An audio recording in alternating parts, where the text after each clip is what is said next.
मित्रांनो नमस्कार. आजच्या विचारमालेतील विचार आपल्यासमोर व्यक्त करताना मला हे सांगावंसं वाटतं की जगणं ठाऊक असणाऱ्यांना वागणं कसं असावं हा प्रश्न कधीच पडू शकत नाही. कारण जीवन जगण्याची कला फक्त त्यांनाच माहीत असते जे स्वतःसोबत इतरांच्या आनंदाचा मनापासून विचार करीत असतात. मित्रांनो, भूक लागली म्हणून भाकरीऐवजी पैसा खाता येत नाही आणि पैसा जास्त आहे म्हणून भुकेपेक्षा जास्त अन्नही खाता येत नाही. म्हणजेच जीवनात पैशाला ठराविक रेषेपर्यंतच स्थान असतं.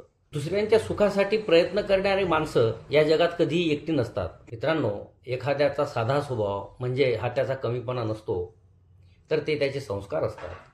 जे साधं सोपं असतं तेच छान असतं. मित्रांनो, एखाद्याचा साधा स्वभाव म्हणजे हा त्याचा कमीपणा नसतो, तर ते त्याचे संस्कार असतात.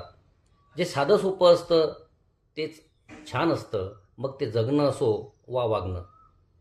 आपले रूप सुंदर असणे अथवा नसणे हे आपल्या हातात नक्कीच नाही, परंतु आपले मन आणि आपले विचार सुंदर असणे हे मात्र जरूर आपल्या हातात आहे. आपल्या आयुष्यातील अनुभव हे एखाद्या अज्ञात रस्त्यावरील वळणासारखे असतात, जे प्रवास केल्याशिवाय आपल्याला कळतच नाहीत.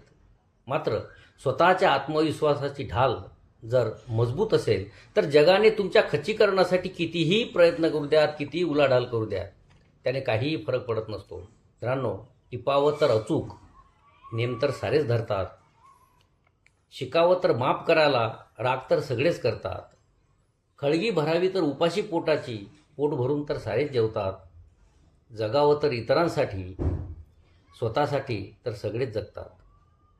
ज्या दिवशी माणूस समजेल की समोरचा पूर्णपणे चुकीचा नसून त्याचे विचार फक्त वेगळे आहेत, त्या दिवशी अनेक वाद नक्कीच संपून जातील. मित्रांनो, खूप जास्त विचार करण्यात वेळ घालवण्यापेक्षा प्रयत्न करण्यात वेळ घालवावा. कारण विचार करण्याने माणूस खचतो, तर प्रयत्नाने तो निश्चितच प्रगतीच्या मार्गावर पोहोचत असतो. आजच्या विचारमालेतील विचार आपणास जर आवडले असतील तर व्हिडिओला लाईक करा, कमेंट करा. आपला आभारी आहेच. धन्यवाद.